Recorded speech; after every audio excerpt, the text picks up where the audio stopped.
Om Namo Bhagavate Sri Arunachala Ramana. Today, what I want to talk about is something that Bhagavan often used to say. Bhakti is the mother of jñāna. This is an extremely deep and significant teaching of Bhagavan.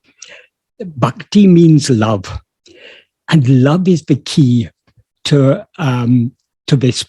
Bhagavan's path. Love is the key that allows us to open our heart to Bhagavan. So Bhagavan's path is the ultimate path of bhakti.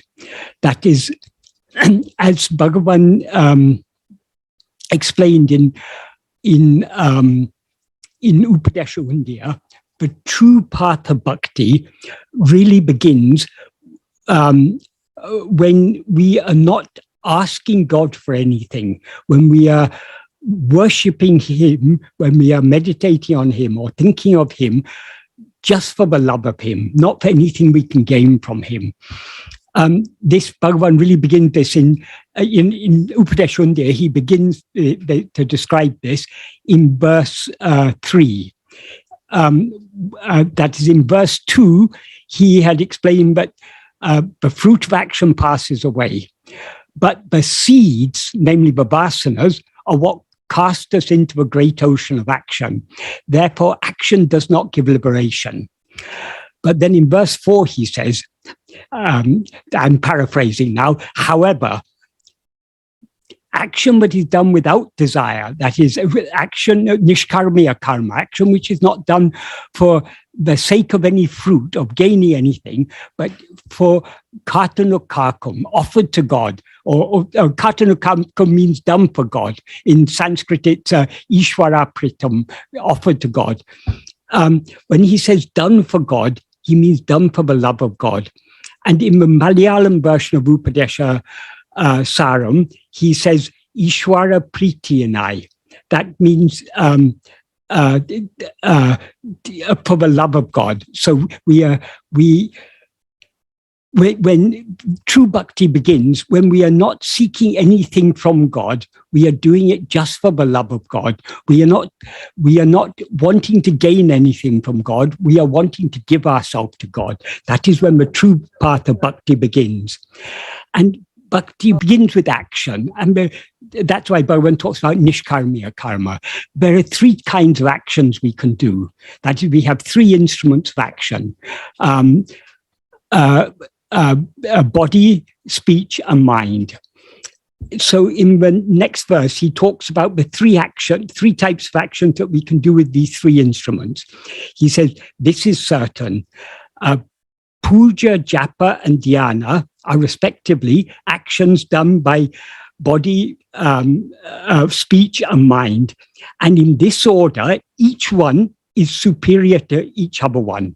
Oh, sorry, I forgot one thing. What he says in verse 3, when he talks about nishkarmiya karma, he says, nishkarmiya karma done for the love of God will purify the mind and show the way to liberation. Gativari karmikam. So what he implies by that is, by worshipping God, by mind, speech, or body, without desire for anything, but just for the love of God, that will purify the mind. And the purified mind will have the clarity to see, to recognize what is the correct path to liberation. So this nishkarmiya karma, doing this puja, japa, and dhyana, this is not itself the direct path to liberation, but it purifies the mind and gives the mind the clarity to understand what is the correct path to liberation, namely the path that Bhagavan has taught us, the path of self-investigation and self-surrender. So in the next, as I say, in the next verse, he talks about he says, this is certain. Puja, japa, and dhyana are actions of body, speech, and mind, respectively. And in this order, each is superior to the other one. What he means by superior is it's more efficacious in purifying the mind. Because the actions we do by the body are relatively gross. The actions we do by speech are more subtle. The actions we do by mind are more subtle. More subtle is more powerful. So if we are doing puja, we may be doing the puja mechanically with our body, but our mind may be wandering. Whereas in dhyana, if our mind is wandering, we very quickly detect it. So dhyana is a more effective way of purifying the mind. And then he goes in the next verses, he describes what is puja. That is worshipping anything with the idea that it is God is good worship of God, he says in the 5th verse. In the 6th verse, he talks about japa. He said, better than hymns, singing hymns of praise is japa. Better than japa done aloud is japa done softly within the mouth. Better than japa done softly within the mouth is mental japa. That is a kind of dhyana. What he means by better in this context, more efficacious in purifying the mind. And then in the 7th verse, he talks about dhyana, and he says, rather than interrupted dhyana, the uninterrupted dhyana, like the flow of a river or of a flow of ghee, of a falling of ghee, in other words, a smooth, unbroken flow is better. Why is it better? Because when we are meditating on God, if our meditation is driven by love, our mind won't wander here and there. If our mind begins to wander and we begin to think of this or that, what problem we've got, what bills we've got to pay, what we have to do in the office tomorrow, that means we are more interested in those things than in thinking about God. So our meditation being uninterrupted is a measure of the extent of the love that we have, and love is the absolute key in this path, in Bhagavan's path. But then the most important verse in this series is the 8th verse. What he says in the 8th verse is, rather than Anya Bhava, Ananya Bhava is best among all. Anya means what is other. So Anya Bhava in this context refers to meditating on God as something other than ourselves. That is, so long as we are doing any action by mind, by body, puja, or by speech, japa, or by mind, dhyana, so long as we are taking God to be something other than ourselves, our worship of him or meditation on him is a movement of our attention away from ourselves towards something else. We take God to be something other than ourselves. But better than that is Ananya Bhava. And he describes Ananya Bhava as Abanaham Ahum Ananya Bhava. That means, Ananya means what is not other. So Ananya Bhava in this context means meditating on what is not other. That implies what is not other than ourselves. With the understanding that he is I. That's what he means. Abanahamahu means in which he is I. That means with the understanding that God is that which is shining in our heart as I, meditating on him not as something other than ourselves, but as I alone. That is natimum utum. That is the best among all. When he says best among all, in this context, he means this is the most effective means to purify the mind. So long as we are doing puja or japa or dhyana, taking God to be something other than ourselves, these are all actions. But meditating on I alone, meditating on nothing other than I, is not an action, because our attention is not moving away from ourselves towards something else. It is a resting of our attention, a subsidence of the mind in its source. So by meditating on I alone, we go beyond action, as he indicates in the next verse, verse 9. What he says in verse 9 is, by the strength of that bhava, he doesn't specify which bhava, but by the implication there is by the strength of that ananya bhava. In other words, by the strength of meditation on ourselves, or by the strength of self-attentiveness, bhavana tita sabhava tirutale, being in our true being, or in a state of being, which transcends bhavana. Bhavana in this context means mental activity. So that state of just being as we actually are, which transcends all mental activity. How do we remain in that state of just being? Only by the strength of self-attentiveness, because self-attentiveness is not an action, it's a state of being. So to the extent to which we attend to ourselves, we are thereby just being as we actually are. And that, he says, is parabhakti tattva. That is the nature of the principle of a truth of supreme devotion. So Bhagavan's path is the path of supreme devotion. Better than meditating on God. It is good, of course, to meditate on God as something other than ourselves. But better than that is, best of all, is to meditate on God as I, because he is that which is always shining in our heart as I. So Bhagavan's path is the pinnacle of the path of bhakti. This is the bhakti in its purest form. And why is this bhakti in its purest form? We can explain this in so many ways in the light of Bhagavan's teachings. One example, for example, in verse 26 of Uninterrupted, he says, Ahande undayin anatum undahum. If ego comes into existence, everything comes into existence. Ahande indrail indru anatum. If ego doesn't exist, everything doesn't exist. Everything in this context means all objects, all phenomena, everything other than ourselves. Ahandeye yabamam. Ego itself is everything. That is, when we are dreaming, we see a whole world full of so many people and so many events are happening and everything. But what we are actually seeing, we are just seeing ourselves as that dream. That is, the dreaming mind is not seeing any external world. It's only seeing itself as that dream world. So everything that ego is aware of, all objects, all phenomena, they all resolve back into ego. They have no existence independent of ego, because they are objects, things perceived by us. Whatever is perceived doesn't exist independent of the one who perceives it. So the objects, all the phenomena, they borrow their semi-existence from the semi-existence of ourself as ego. But ego borrows its existence from the real existence of ourself as Sat Chit. So the ego, though ego is a thought, Bhagavan often described ego as the first thought, the thought called I. It is a thought unlike all other thoughts, because all other thoughts are objects, so they're jada.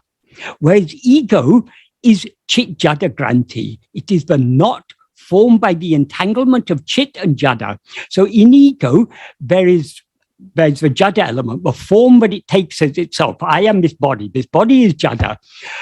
But the I that is in that adjunct conflated awareness, I am this body, I am is the chit, is the pure awareness.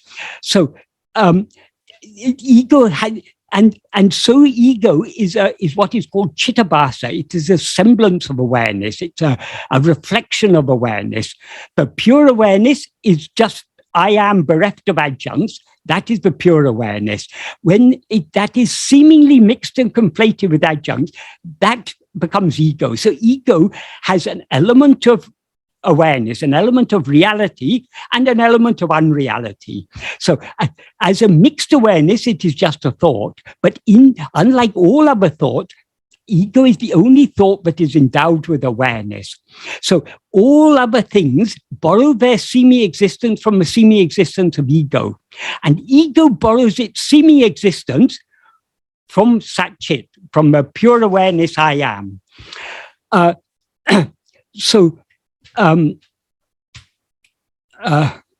Yes, that's why Bhagavan says ego itself is everything. Ego is seeing itself as everything. But the main thing I wanted to point out about this verse 26 is he then says, Adalal yadu idu endru nadale overdal yavam ena or. Therefore, investigating what this is giving up everything. The verb he uses there for giving up, we can translate it as giving up. The verb is actually overdal. Overdal means removing separating, ceasing, terminating. So by investigating ourselves, we are bringing about the removal of a separation, of a cessation of everything other than ourselves. So we cannot investigate ourselves and know what we actually are without thereby giving up everything else. Because when we know what we actually are, ego is thereby eradicated. Without ego, nothing else exists, because as he says, if ego comes into existence, everything comes into existence. If ego doesn't exist, everything doesn't exist. Ahande indrel indruanatam. He says the same in Arunachala Ashrama, for example, in verse 7. Indraham enum nenevu enil. If this thought called I, namely ego, doesn't exist, pira ondrum indru. So nothing else exists. So that everything else, everything other than ourselves, depends on the semi-existence of ego. To follow Bhagavan's path, or the aim of Bhagavan's path, is Ahate Arupaya Arunachala. That's what Bhagavan's teachings are all about. Arunachala mena, ahame nene pava, ahate Arupaya Arunachala. He's there in the very first verse of Aksharam, right? He says what it's all about. It's about destruction of ego. By meditating on Arunachala, recognizing that Arunachala is that which is shining in our heart as aham, as I, that will eradicate ego. So Arunachala is there just to eradicate ego. Deva mendrunne sarabayenne chera borita Arunachala. When I approached you as my God, you annihilated me completely. Kodi tadayari kolune kati kondengem baben Arunachala.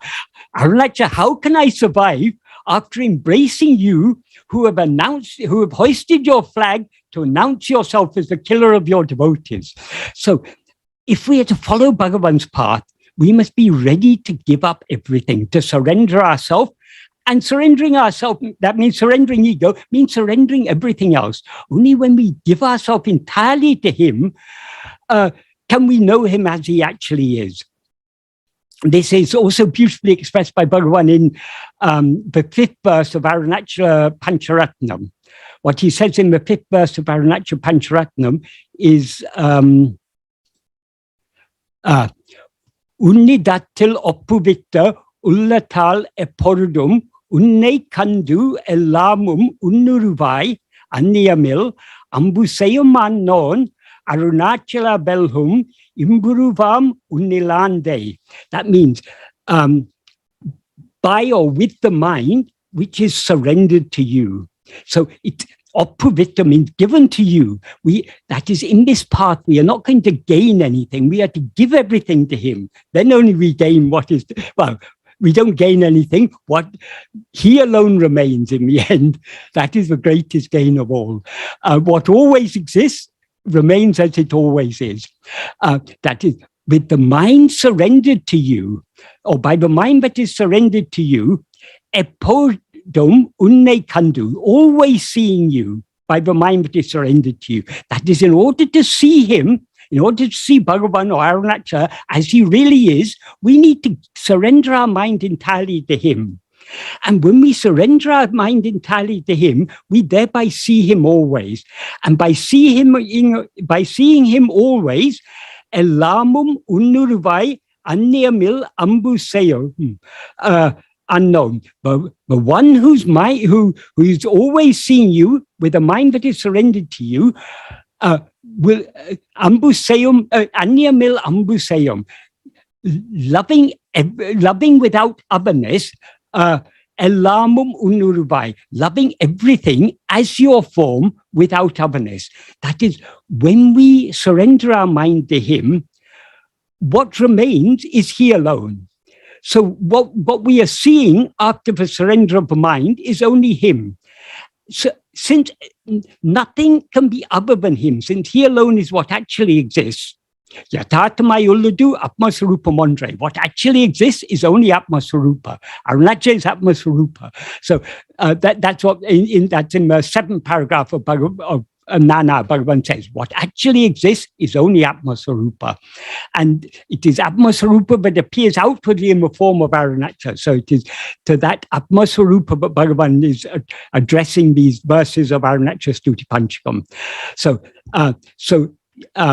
the one whose mind is surrendered to you and is thereby seeing you always, thereby sees everything as your form, and he loves it without otherness, anya milambu, that is otherless love. Belhum achieves victory. How do we achieve victory? Imburuvam unnil. In you, the form of happiness, of bliss, ande, sinking or merging or drowning in you, the form of happiness, we attain victory. So here, Bhagavan is describing his path so beautifully here. That is, we can. But his path is always all about surrender, giving up this mind. And how do we give up the mind? Only by investigating what it is. By investigating what we actually are, we thereby surrender ourselves to him. Thereby we see him epodom, always, constantly. When we see him, since he is the one real substance, the vastu or porul, but appears as all this, we are thereby seeing everything as his form. His form means his swarupa, his own form, which is pure awareness. His form is, his swarupa is Atma-swarupa, our own real nature. So seeing everything as our own real nature, and thereby loving everything not as something other than ourselves, but as ourself alone. That's the significance of that word, anya milambu. That's such a beautiful term. Love without otherness. That is pure love, as Bhagavan made clear. In the Sanskrit version, he says, ananya pritya, by that ananya love. So this is Bhagavan's path. It is all about turning the mind within, thereby offering the mind to him, surrendering the mind to him. And it's only by giving ourselves wholly to him, but we can know him as he actually is. That's what he means by epodum unne kandu, seeing you always. We see him always only when we recognize that he is that which is always shining as I. Because the one thing that we are constantly aware of, one thing we never cease to be aware of, is I am, our own existence. But though we are always aware of that, because of our interest in other things, we're allowing our mind to go outward. So we're overlooking the fact that he is ever shiny in our heart as I. So in order to see him always, to recognize that he is that which is always shining in our heart as I, we need to surrender our mind completely to him. Unnidatil opuvita ullatar, by the mind that is completely surrendered to him. Then only we can see him always, and then only do we see everything as his form. When we see everything as his form, which means as our own form, as our own real nature, we therefore love everything without any otherness. And that is how we merge in him and achieve victory. Our victory is the complete loss of ourselves. I think in Maharshi's Gospel or somewhere, it is recorded, Bhagavan said, your glory lies where you cease to exist. So it's only when this ego, when this mind is completely surrendered, completely lost in him, that we achieve victory. And it's when we are being swallowed by him, that is truly seeing him. Because as he says in verse 21 of Uladunapadu, Unadal Khan. Unadal Khan is a very, very beautiful, beautiful way Bhagavan has expressed it. Unadal means becoming food. Khan, seeing. So how do we see God? How do we see Bhagavan? How do we see Arunachala? How do we see ourselves? Only by becoming food, by being, only when we are swallowed by him, do we truly see him? Because then being swallowed by him means ego is being stripped of its adjuncts of its upadis. Nibbānamai chedarol, we're stripped naked. That means we're stripped of all our adjuncts, and then what remains, that naked I am, that is Arunachala, that is Bhagavan. So we can see him only by being completely swallowed by him, having all our adjuncts completely stripped off us. And then what we actually are, that is Bhagavan. That our real nature, Atma-vichara, that is what Bhagavan actually is. But in order to do this, we must be ready to give up everything. As he says in verse 26, investigating what we actually are is giving up everything, or is bringing about the cessation or the removal or the termination, the ending of everything. So we must be, in order to follow this path, to succeed in this path, we need all-consuming love. We need to have such great love for Bhagavan, but we are ready to give up everything for him. Not only everything else, give up ourselves entirely. We need to become food to him.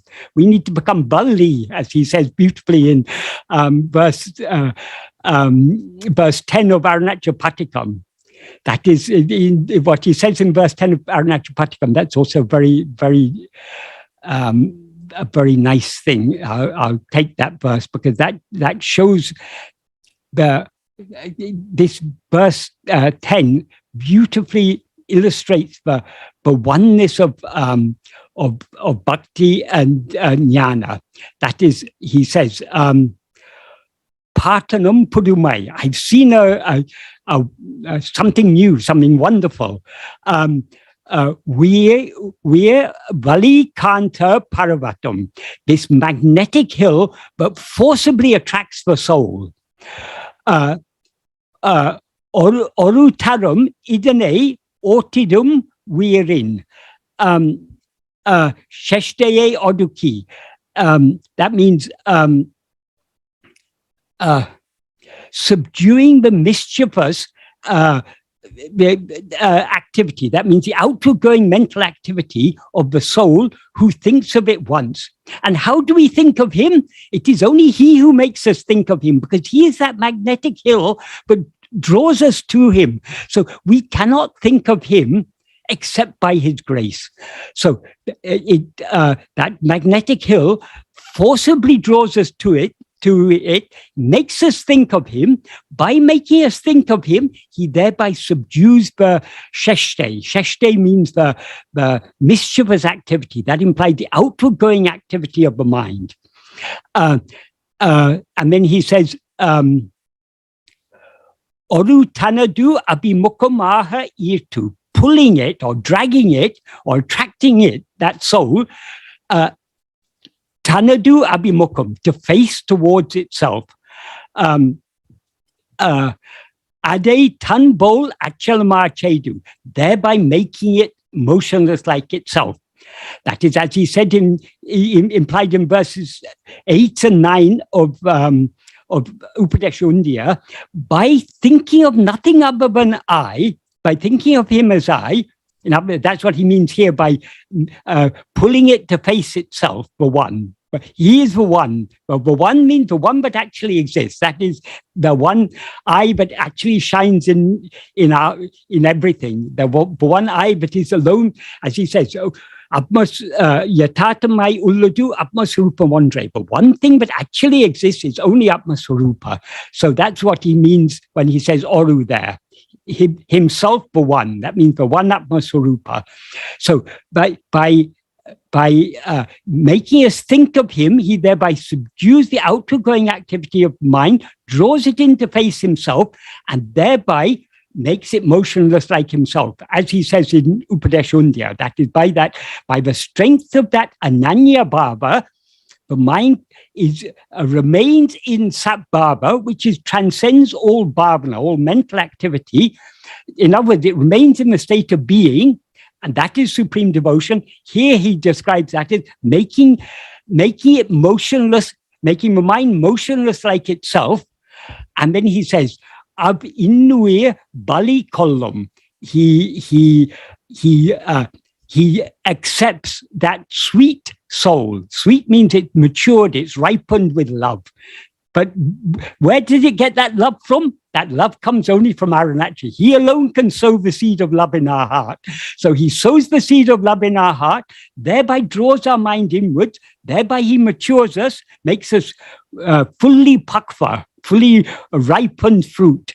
And then with that sweet fruit of a fully ripened soul, he takes us bali. Bali means food that is offered in sacrifice. So we must be willing to offer ourselves as bali, as a sacrifice to him. Then only he will swallow us. And when he swallows us, then then alone we are truly seeing him. Unadal Khan's being becoming food is seeing. And then he ends this verse by saying, Ich denn, that means, what is this? An exclamation of wonder, what a wonder this is. And then he gives us very, very, very, very good advice in the last line. O tu min go, O souls, be saved thinking of this great hill. Ulum adanil ole ivue koli arunamagiriye. Be saved thinking of this great Arunagiri, this great Aruna hill, the killer of the soul who shines in the heart. Who shines in the heart means he's always shining in the heart as I. So unless we are willing to give ourselves entirely to him, we cannot even begin to follow this path. So the key to this path is bhakti. Bhakti is the beginning, the middle, and the end. Or as Bhagavan often used to say, grace is the beginning, and the middle, and the end. His grace, of course, is always available, but his grace works in us to the extent to which we offer ourselves to him.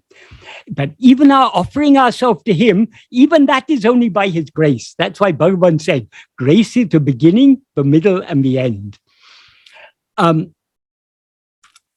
That reminds me of something I wanted to say at the beginning, but it's okay. It's the order in which things are said doesn't matter. In the final verse of Atma-vichara, the song in which Bhagavan is emphasizing, but this is the path of self-investigation is the easiest path of all. That's the main theme of Atma-vichara, this song. And in the final verse, he says,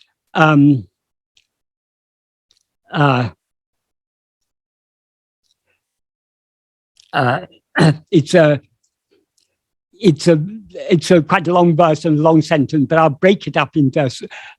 He first describes Arunachala as Binadia Vilangum, Kanadia Poricum, Kan Manakannaku Kannai. That is, Arunachala is that I, that awareness, but is the I to the mind eye, which is the I to the five senses, which illumine all the physical universe, or the not only physical, the physical or mental universe, but consist of the five elements, beginning with space. So that's one description of Arunachala. He described me as the eye to the mind eye, kannaku kannai, as he sings in Aksharam, right? And then he says, mana vinnakum vinnai, as the space to the mind space. That is the whole of this physical space, this Buddhakasha, is contained in which space? In the mind space. It's only in the mind that all this appears. So the Buddhakasha is contained in the Manakasha or Chittakasa, the mind space, and the mind space is contained in the Chittakasa, the space of pure awareness. So that's what he's referring to here when he says the space of the mind space. The space that contains the mind space, but in turn contains the whole of this, all physical space. He is the one portal, the one substance that shines at these. This is all a description of Arunachala. He says, Olirum Anamale, Anamale who shines as I to the mind eye, the space to the as the eye to the mind eye, which is the eye to the to all the five senses, and there's the space to the mind space. This is all a description of anomaly. But then he says, "Beru enadu iranda ulnadu ulatu," in the ulatu, in the heart or the mind, that is inwardly investigating. Irandapadi means as it is. That means being as it is, just being as we actually are.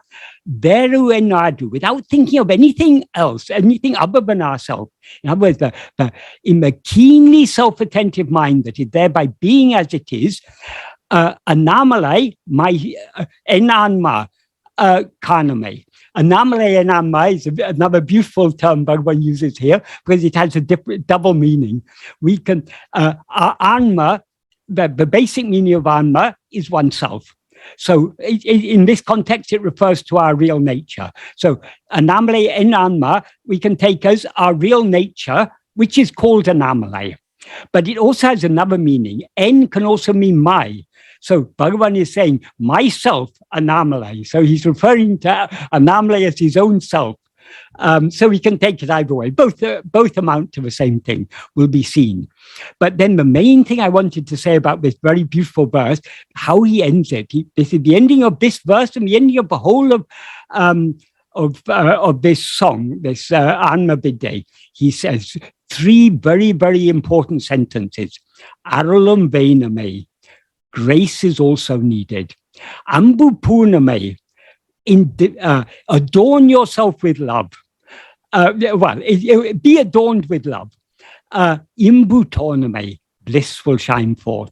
So the key to success in this path, that is, he says, Arulam Vename, that is a huge understatement by saying grace is also necessary, because the truth is, everything is done by grace. It's only by his grace that we are drawn to this path. As he said, grace is the beginning, the middle, and the end. So it is grace that draws us to this path. It is grace that that's why he says grace is the middle, the beginning, because it draws us to this path. Grace is the middle, because it is grace alone that guides us and supports us and sustains us while we are following this path. And grace is also the end. Why is it the end? Because the final conclusion of this path is we will be swallowed entirely by grace. So grace is everything. But here he, in his, as he often did, he expresses things as in the form of an understatement, but the implication is, of course, far greater than the surface meaning of the words. It's not just that grace is also needed. Grace does everything, as he makes clear in so many places. And then he says, Ambu Purname. Purname means adorn yourself, like if you're putting on very fine clothing, if you dress up for some special function. That is Purname, you're putting on all your finest clothing. So he says, adorn yourself with love. But, well, he doesn't say, he says, be adorned with love is the closest we can come to expressing it in English. But even that love, where does the love come from? Can any of us have love for him if he doesn't give us that love? That is the very nature of Bhagavan. He is infinite love, because as Bhagavan revealed in the first paragraph of Nana, love is our real nature. We all have greatest love for ourselves. Bhagavan, who doesn't see anything other than himself, loves everything as himself. So Bhagavan's love for us is infinite. It is his love that is what we otherwise call grace. It is, since he is the very embodiment of love, Amburu Arunachala, the very form of love, or as he described beautifully in verse 101 of Aksharamlai, he's the ocean of love. In verse 101 of Aksharamlai, he says, Ambu Vilalipo, like ice in water. Amburu vunil, in you the form of love, melt me as love, in you the form of love. So the implication there is Arunachala is the vast ocean of love. Bhagavan is the vast ocean of love. We are like a small hailstone that has fallen in this ocean. Of course, we fallen in the ocean isn't even quite correct because we come from nowhere but that ocean. But we are like a small little piece of ice in this ocean. We are nothing other than him. The ice is nothing other than the sea. It's the same substance, water, but it's solidified. So we must melt in him. So he asked, like ice melting in water, melt me as love in you, the form of love. So Arunachala is the vast ocean of love. So whatever little love we have for him can come only from him, because he is the infinite ocean of love. There's no love other than Arunachala. So whatever love we have, whatever little liking we have to surrender ourselves or to turn our attention within, is given only by him. So he says we should adorn ourselves with love. That is, we should open our heart. We should allow him to know. He has sown the seed of love in our heart. By our surrendering to him, we must open our heart and allow him to nurture this seed of love that he's sown in our heart.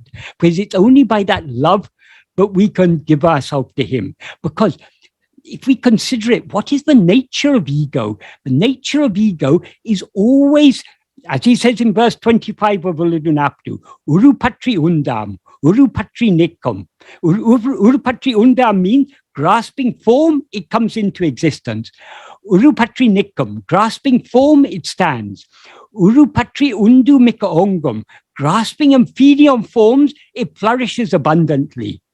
Uruvittu urupatram, leaving form, it grasps form. That means the very nature of ego is always to be grasping form. But ego itself, as he says in the last line of that verse, is uruvatra payahande. It's a formless phantom or demon ego. So it is formless because it has no form of its own. We cannot rise as ego without grasping the form of a body as I. So, but ego, though it always comes into existence, stands and flourishes, grasping a form as itself, it is not that form. It is itself a formless phantom. And phantom, the word pay means both a phantom, but it's something bodiless, but it also implies evil. It's a demon. It's an evil spirit. It's a phantom because it has no substance of its own. It's got no form of its own. So it depends upon the form of a body. It's got no substance of its own. So it borrows its substance, its existence and its awareness from Sat-Chit, from I am. So ego is neither this nor that. It's neither Chit nor Jada. It is the Chit Jada Granti. It is the knot that is formed when these two things seemingly become entangled. So the very nature of ego is always to grasp things other than itself. I'd missed out one sentence in that verse 25 of Uludna, most important sentence of all. Tedinal otum pidicum. If sought, it takes flight. That is, the nature of ego is always to grasp things other than itself. But if instead of grasping other things, it tries to grasp itself, it will subside and dissolve back into its source. That's what he means by it will take flight. It will run away. That is, nobody has ever seen ego. We seem to be ego only so long as we're looking away from ourselves. If we look back at ourselves to see who am I, there's no such thing as ego to be found. If the snake seems to be a snake only so long as we don't look at it carefully enough. If we look at it carefully enough, we'll say, oh, it's just a rope. Likewise, if we look at ego carefully enough, we'll see it is not ego, it is just pure awareness. It is just pure Sat-Chit. So it's only because of our failure to look at ourselves, but we seem to be ego. So ego has no existence at all. But the very nature of ego, because it cannot exist without grasping other things, ego will always be wanting to grasp other things. So since the very nature of ego is to grasp other things, why will ego be willing to let go of everything else and surrender itself? that is possible not by ego itself. It has to be a power greater than ego that can enable ego to surrender itself. That power is the power of love, the power of bhakti. That is why Bhagavan said, Bhakti is the mother of jnana. Without all-consuming love, we cannot succeed in this path. We wouldn't even begin, we wouldn't even take interest in this path. The very fact that we have even the slightest interest in this path, the very fact that we're attracted to Bhagavan, shows he has already sown the seed of love in our heart. But we have to play our part. As he says in the 12th paragraph of Nana, God and Guru are in truth not different.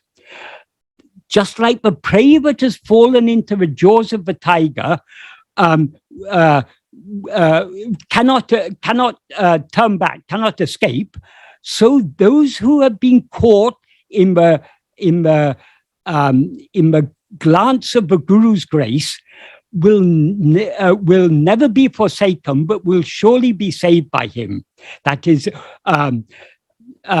he says beautifully, Abvare, likewise, like that, the prey in the jaws of a tiger, Guruvin Arul Parvayal, Patavagal, those who have been caught in the glance of Guru's grace, Avaral, by him, Rakshika Padavare Andri, they will certainly be saved. Andri means, except that they will certainly be saved. Oru Kalam Kaivida Pada, he will never abandon them. He will never let go. So he will never abandon us. He will surely save us. However, he adds one important proviso or caveat at the end. Eninum Guru Kartya Varipadi Tabaradu Nadakabendum. That is, he will save us, but we have to play our little part. We have to cooperate with him. How do we cooperate with him? By surrendering ourselves to him. And how do we surrender ourselves to him? By, as he explains in the next, very next sentence, the first sentence of the 13th paragraph, by clinging to Atma-vichara so firmly that we thereby don't give room to the rising of any other thought. We are thereby remaining as Atmanishta Paran, and that is giving ourselves to God. So in order to cooperate with him, we need to surrender ourselves to him. And in order to surrender ourselves to him, we need to cling so firmly to Atma-vichara. That means to self-attentiveness, but we give no room to the rising of any other thought. As he says in this fifth verse of Anma-vidde, Vero enada, not thinking of any other thing, irundapari, being as we are. That is what he's talking about here. So it's only by clinging to self-attentiveness so firmly, but we thereby don't give room, even the slightest room, to the rising of any other thought, but we can truly give ourselves to him. So long as we're interested in anything, any thoughts, anything other than him, we are not giving ourselves to him. We are still retaining ourselves. We're not handing over charge of ourselves to him. So he's ready to do everything for us, but he will never force us. We must be willingly. He will swallow us, but only when we are willing to be swallowed by him. So we must be willing to give ourselves wholly to him. So it's only by when we have all-consuming love, but we can succeed in this path. And that love cannot come from ego. It can come only from the source of ego, from the reality of ego. That is Bhagavan. It can come only from deep within our own heart. That, because he is that which is ever shining in our heart as I. He is the infinite ocean of love. So by shining in our heart as I, he's slowly been cleansing, purifying our mind, and now he's sown that seed of love in our heart. We have to play our little part by trying our best to turn within and surrender ourselves to him. He will do everything else. He takes care of absolutely everything. All our material needs, spiritual needs, everything is taken care of by him. But we must be willing to surrender ourselves to him. That's why he goes on to say in that 13th paragraph of Nana, after saying, but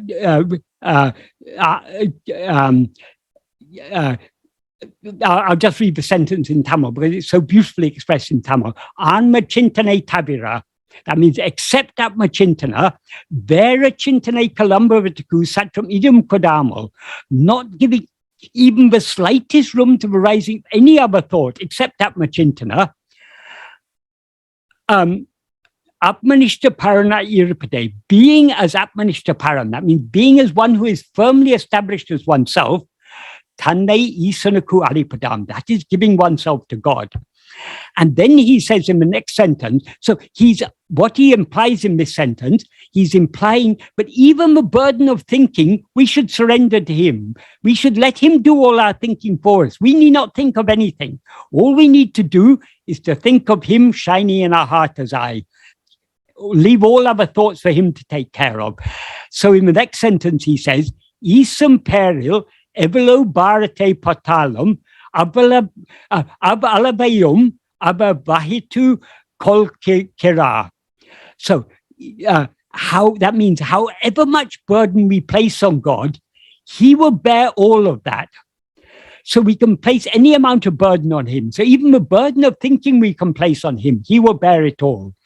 And then he says, Sakala karangalayum oru parameshwara shakti nadadu kondiru kirapadiyal.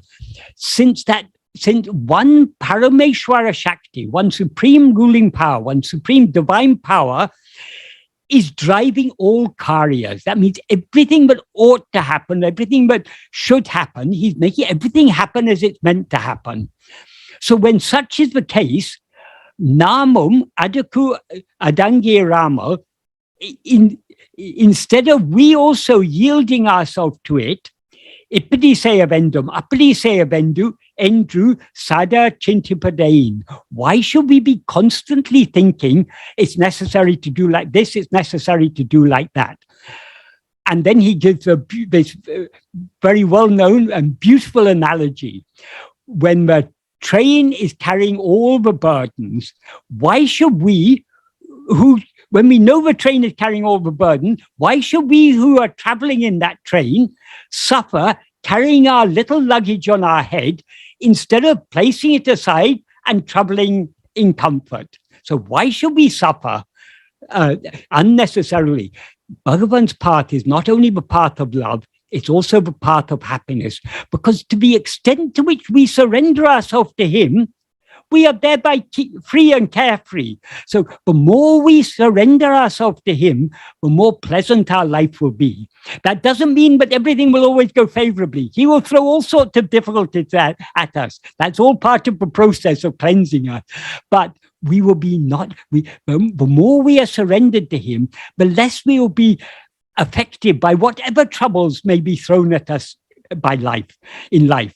And whatever troubles are given to us, it's given only by him, because our whole life is our prarabdha is ordained entirely by him. So whatever seemingly favorable or seemingly unfavorable things we are given to experience, it's all given to us by him for our own good. So all Bhagavan asks us to do is to surrender ourselves completely to him. And he gives us a clue how to surrender ourselves by clinging to self-attentiveness. But clinging to self-attentiveness means giving up everything. So for that, we require all-consuming love. That love can be given only by him. That's why in the verse, Ariyati Tara Jivara Dahavari Jugohil, Arivai Rami Paramatam and Arunachala Ramana. Arunachala Ramana is the supreme, is the Paramatma, but is shining as awareness, but is blissfully existing as awareness in the cave of the heart lotus of all jivas, beginning with Hari. So from the highest God to the smallest ant, he is shining in the heart of every one of us as that fundamental awareness I am. So how can we know him as such? Parival ulam uruha, with the heart melting with love. So love is absolutely essential. Only when our heart melts with love, is ready to melt with love for him, will we be able to go deep within, enter the cave where he is dwelling, and thereby Arivam Viri, Arivam Viri Tirava, the eye of awareness will be opened. Nijam Arivai, you will know your real nature. You will know what you actually are. Nijam means our real nature. Adu Veliam, it will reveal itself. But the key to this is love. That is why Bhagavan said, Bhakti is the mother of jnāna. So we cannot begin to understand Bhagavan's path until we understand the all-importance of the paramount importance of love. Love is the key to success in this path, because this path is about giving ourselves wholly to him. And we'll be willing to give ourselves to him only to the extent to which we have all-consuming love for him. Therefore, Bhakti alone is the mother of jnāna. Without Bhakti, we cannot succeed in this path. And that Bhakti can be given only by him. Om Namo Bhagavate Sri Arunachala Ramanaya.